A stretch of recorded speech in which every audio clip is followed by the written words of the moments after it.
look back at those passages. Jesus was quoting the Old Testament. And where the Old Testament said, you shall love the Lord your God with all your heart, he was quoting that.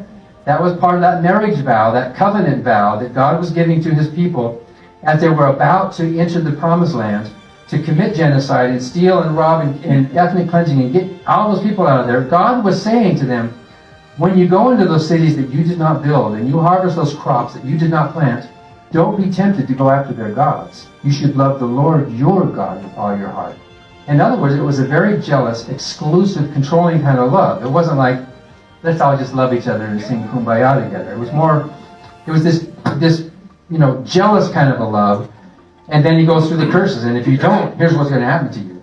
So Jesus was quoting with approval these words of a genocidal deity who was telling his people, the Israelites, to go in and commit all this horrible bloodshed and violence.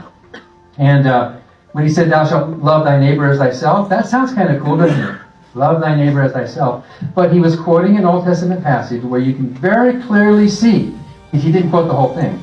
It first started talking about when you and your Hebrew and your Israelite kin and neighbors get together, you should love your neighbors as yourself. In other words, love your own kind. It didn't mean love your neighboring tribes. We know that. It didn't mean love everybody else in the world. It just meant your own group, your in-group. You should love your own people. Well, every group does that.